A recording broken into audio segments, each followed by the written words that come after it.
CBC 12th physicsல இருந்து 2 mark question பார்க்கலாம் பாருங்க. A right angled isosceles glass prism ABC is kept in contact with an equilateral triangular prism DBC as shown in the figure. Both prisms are made of the same glass of refracting index 1.6. Trace the path of the ray MN incident normally on face AB as it passes through the combination சொல்லியிருக்காங்க.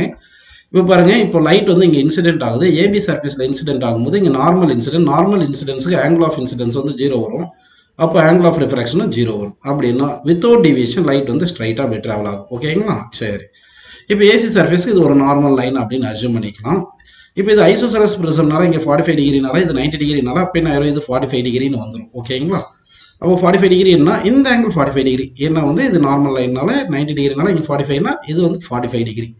இப்போ angle of incident at AC surface வந்து 45 degree வந்திருக்கு. அப்போ angle of ரிஃப்ளெக்ஷனும் 45 degree தான் வரணும். அப்போ 45 கூட்டம்னா 90. அப்போ incident ray at ஏசிக்கும் reflected சர்ஃபேஸுக்கும் எப்படி இருக்கணும், ஆங்கிள் 90 இருக்கணும். ஏன்னா இங்கே 45 டிகிரினால இங்கே 45 டிகிரி.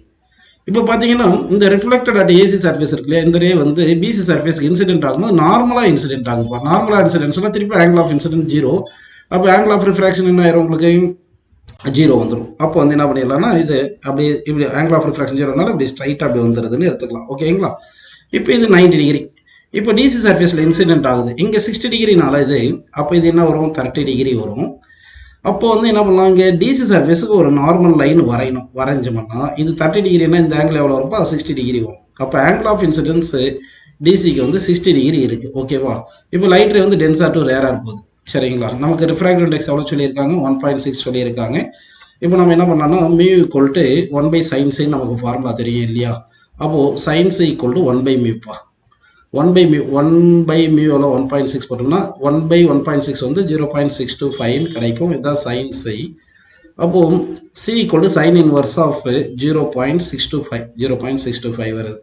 இது கிட்டத்தட்ட இந்த ஆங்கிள் வந்து எவ்வளோ வரும்னா ஒரு 30 பிட்வீன் 30 அண்ட் 50 டிகிரிக்குள்ளே தான் வரும். சரிங்களா? ஒரு கிட்டத்தட்ட 39 டிகிரி அப்படி தான் வரும். ஏன்னா வந்து உங்களுக்கு 60 டிகிரி போட்டாவே sin 60 √3/2 √3/2 எவ்வளோ வரும், 1.732 டிவைட் பை 2 போட்டோம்னா கிட்டத்தட்ட நமக்கு 0.85 அப்படி வந்துடுது. அதை விட இது கம்மியாக இருக்கிறதுனால ஆங்கிள் 60 டிகிரி வந்து இது என்னது, இந்த ஆங்கிள் 60 டிகிரி வந்து கிரிட்டிக்கல் ஆங்கிளை விட அதிகமாக இருக்குது. அப்போ இங்கே இருக்கிற ஆங்கிள் 60 டிகிரி இருக்கு இல்லையா, இந்த ஆங்கிள் வந்து angle of incidence greater than critical angle இருக்குது. அப்போ லைட் டென்ஸாக டு ரேராக இருக்கும்போது angle of incidence greater than critical ஆங்கிளாக இருக்குனால டோட்டல் இன்டர்னல் ரிஃப்ளெக்ஷன் நடக்கும். அப்போ என்ன டோட்டல் இன்டர்னல் ரிஃப்ளெக்ஷன் இப்படி நடக்கும்.